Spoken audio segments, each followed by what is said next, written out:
this day, and I have a message for you tonight. All right. It might seem like it is contradictory to what we are promoting here, but I need you all to just bear with me, okay? Proverbs chapter 23 and verse number 4. Labor not to be rich. Cease from thy own wisdom. What, brother? You got the wisdom and wealth group. And you telling us to labor not to be rich? Labor not to be rich. Cease from thy own wisdom. Number 5, wilt thou set thy eyes upon that which is not? For riches certainly make themselves wings. They fly away as an eagle towards heaven. So, right here in verse number 4, you heard me what I just read. Labor not to be rich. And this is what I want to share with you all today. And the title of today's message is Do Not Chase the Bag. I'm going to say that one more time. Do not chase the bag. So right here in Proverbs chapter 23 in wisdom, it tells us to labor not to be rich. Riches is not the goal of our businesses, our nonprofits, if you will, our jobs, the different corporations that we may have going on. Riches should not be the goal. The goal of these businesses and jobs and corporations and nonprofits that we are over and that the Most High is using us to be good stewards over, the goal of these operations is to, all right, help build up his kingdom, is to help those that are in need, is to help fuel our passion and our purpose. That's what the income from these things are supposed to do. We're not supposed to worship money. Yes, we hear us talking about wisdom. We hear us talking about wealth. But over here, we do not bow down to mammon. We do not bow down to worship money. We know that it is a necessary tool, all right, to carry out a lot of things in life. They say right now, they said money ranks right up there with oxygen. You're not going to get too far without it. So we understand that it is a necessary component. But I don't want individuals over here to think that myself or anyone in this chat is that we're bowing down and we're worshiping the so-called almighty dollar bill. That's not what we do over here. We utilize it as a tool, okay? So money should not be the goal. It's a tool to help us accomplish plans, desires, necessities, and ultimately our major definite purpose in life. So one opportunity that you may have, you may be at a job right now and it might be seasonal. It might be for a season. That season may seem like it may be for 6 months to a year, or it might be for a couple years. There's a scripture even in the Bible where it talks about the children of Israel. They was in the wilderness for a season. And we know how long that season took, right? So seasons can be more than just a couple of months or even a year. So utilize the funds. Be wise with what the Most High has given you. We talked about, put aside a certain portion for good works. We talked about paying yourself a certain portion and let that accumulate. And as time progresses, you will be able to sit at the table and make the decisions that you need to make moving forward. So Proverbs 15 and 27, let's go there. Remember, now let's go back. No, before I go to Proverbs 15, let's stay right here at 23 for a second. It says, labor not to be rich, cease from thy own wisdom. Some of our own wisdom sometimes can be prompting us to chase the bag.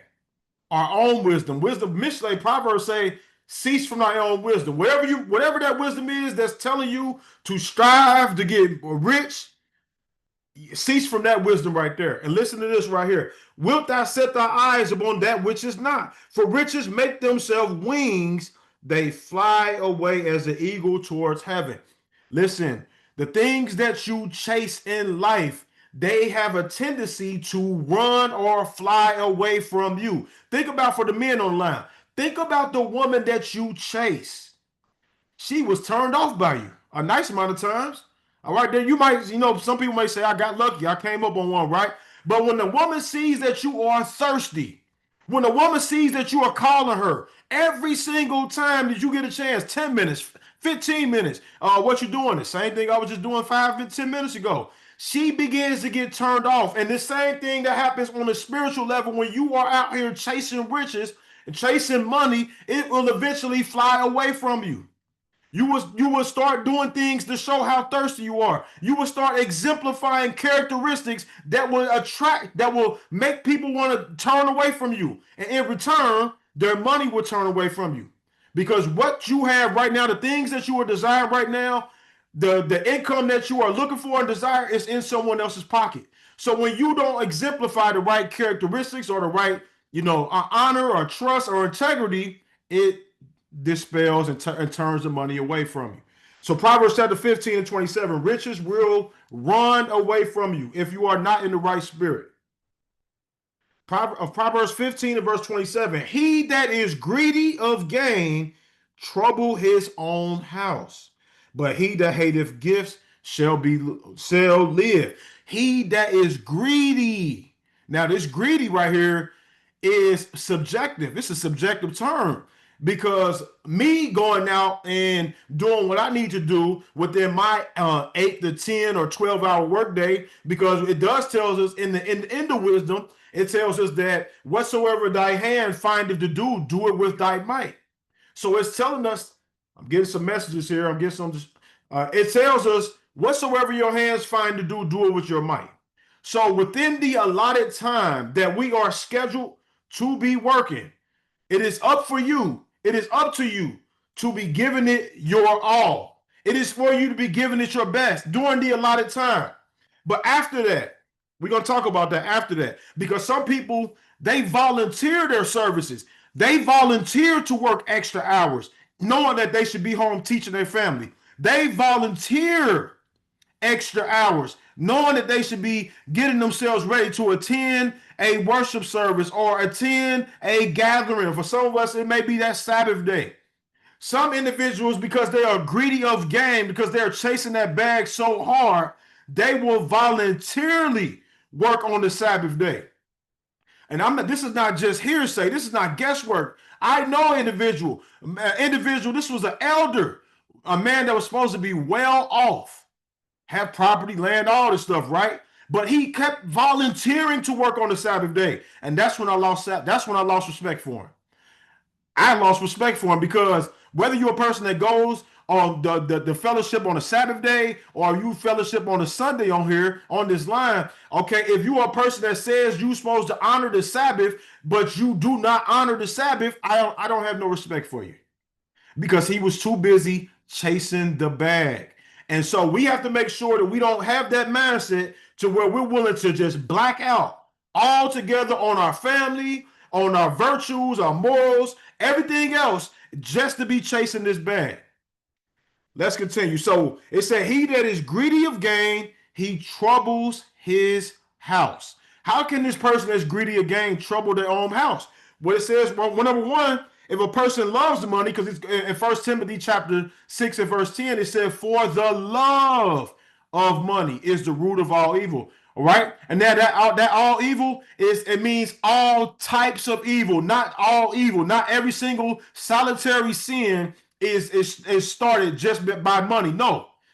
If you was to go back to the garden of Adam and Eve, Adam and Hawa, she biting that fruit, Adam biting that fruit, that would have had something to do with money. It had nothing to do with money, all right? So when you say in 1 Timothy 6 and 10, for the love of money is the root of all evil, it's all kind of evil, all types of evil. This happens. But it said, for some have erred from the faith, piercing themselves through with many sorrows. There's things that happen when you start falling in love with money. There's things that happen when you sacrifice people. Yes, we talk about sacrifices too. And you all already know where I'm going with this, right? How many people are willing to sacrifice their family, sacrifice their time, and actually sacrifice them to be able to get power, to be able to get wealth, to chase the bag, to get a temporary richness. So a person that loves money, guess what? This person can trouble his own house by not being at his house. What does it says in the scripture where it says, if the enemy wants to come into a man's house, he must do what? He must first bind the strong man. But what if the strong man is somewhere chasing money? What if the strong man is not there and that's not present? Now, I'm not knocking you brothers that have to get on the road. Some of us have to get on the road and travel to provide for our families. Some of us are driving trucks. Some of us have businesses that might be outside of our area, and we might have to get on the road every now and then and be like the ancient patriarchs, where we have to be hunters and gatherers, and we're not killing animals, but we're going to hunt. We're going out here to gather. We're going out here to make a income and a profit, and it might not be in the vicinity, in the 5 or 10 mile radius that we're in. Some of us might have to travel 50 miles, 100 miles, if some of us. But we get back to our house as soon as we possibly can, and we don't voluntarily keep staying overtime. We don't stay longer than what we're supposed to. We get back to our households.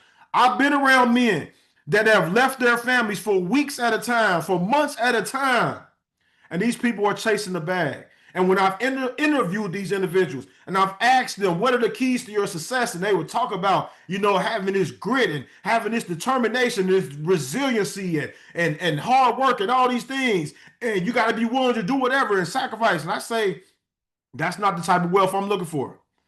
I'm not trying to go at it like that. I will extract the good nuggets that you're sharing with me, but I'm not I'm not willing to do everything for money. That's why I can even have a greater income right now than where I'm at. Guess what happened, you all? I'm gonna tell you all a story real quick, a testimony. So it was a time where I was going through a situation where I didn't had a couple good years, some 6-figure years, and it was some times where I fell back down. It was one year after 6 figures, I was able to qualify for food stamps. Yeah, that sounds crazy, don't it? Qualify for food stamps after making 6 figures multiple times, right? And so I'm just being honest with you all. You all in my family tonight. And so it was a time where I was getting to the point. I haven't worked a job in 15 years since 2010, but I was at the brink of getting a job. I had to humble myself down. If there was any type of pride within me, I had to humble it down and say, listen, I'm about to go get me a job because I have to provide for my household. Had a certain amount of income, it went all the way down to the floor. And so I went to go fill out applications, and I was meeting up with individuals. I was on Indeed.com and all these different jobs popping up. So I went out, and it was a job that I qualified for as a car salesman. This car sales position, for the experience that I had in running a used car dealership and selling hundreds of vehicles and making X amount of dollars, I qualified for the position, but I had to work on a Saturday. And the position was a $200,000+ a year position. We talk about $20,000 a month. How many of you on the line would have took that job? Don't put your hands up. $20K a month. I turned it down because I wasn't trying to break the Sabbath day. And I would have qualified and they would have hired me right on the spot. But I would have had to been doing inventory on the Sabbath day. So yes, when it comes to the hours of my working time, I'm getting at it. I am getting at the bag, but I'm not chasing it because I'm already in the vicinity. I'm already in my business that I'm supposed to show up to every day anyway. So while I'm in that time, I'm going to make the best out of these 8 to 10 hours. But after that 10 hours, I don't need to be making it stretch over to 12 and 13 hours.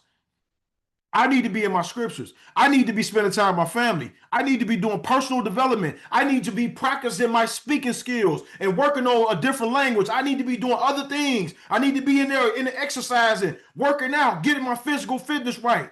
I don't need to have my whole life consistent on chasing the bag. He that is greedy of gain will trouble his own house. If you're a man on the line and you're chasing your bag and you're staying away from your family longer than what you're supposed to, you're putting your family at risk. People riding past your house over and over and over again. They don't see your car.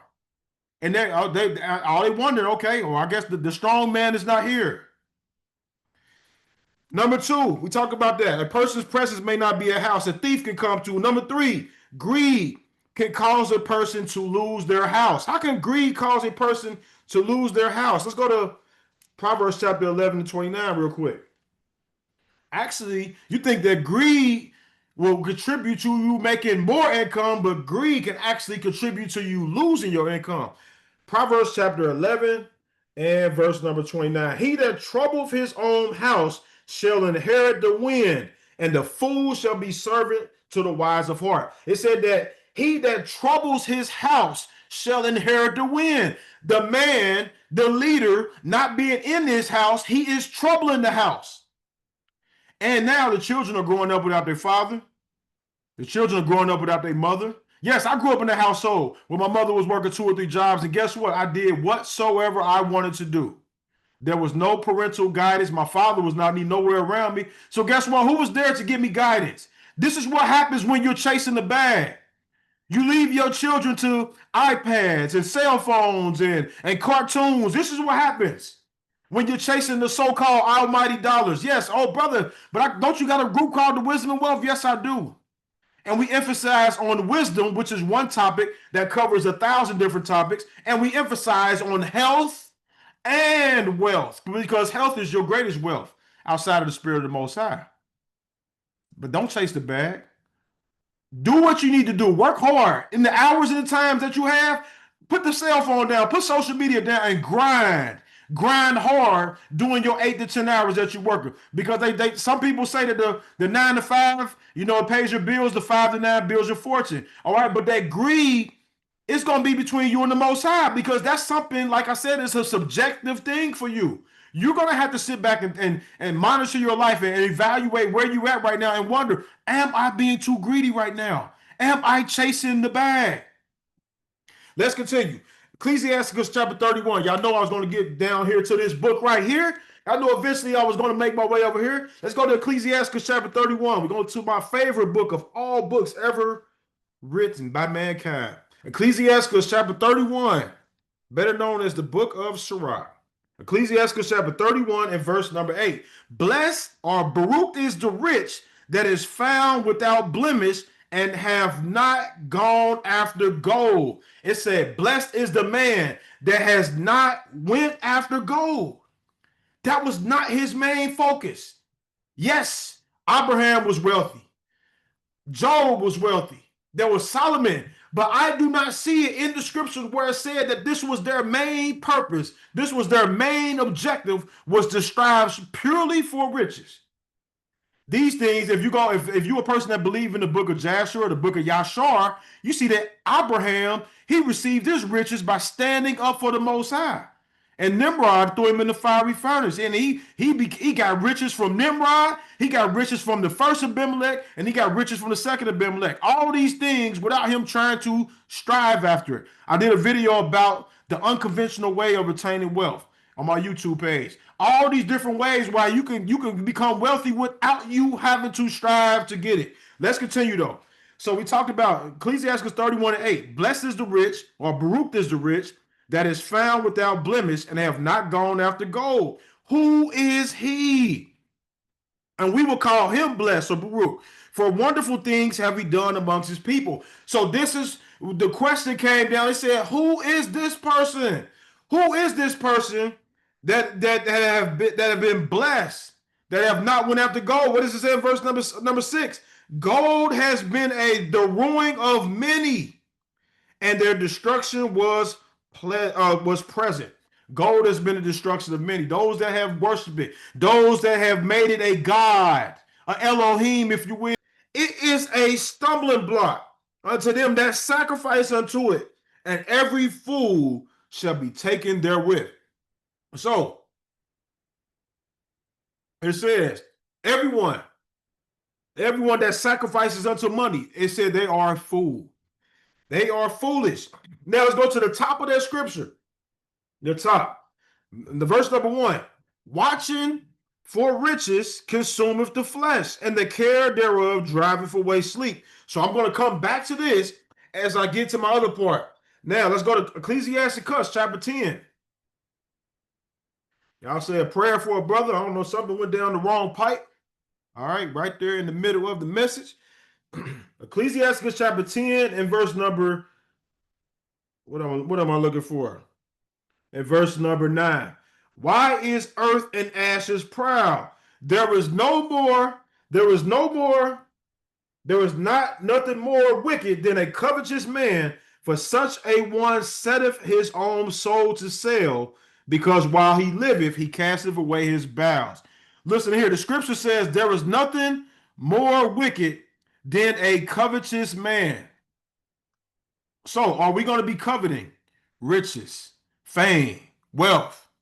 Or are we going to be coveting the more excellent things, the things that's going to be pleasing to the Most High, the things that align with our purpose, the things that align with our passion. Those are the things that we need to be putting our extra time into. Because it said in the book of Ecclesiasticus that learning is an ornament unto a wise man. That's what we're supposed to be doing when we have our extra time, not putting it into trying to make more money. Learning is as an ornament. So the wisdom of a learned man is it comes by the opportunity of leisure, and he that has little business shall be wise.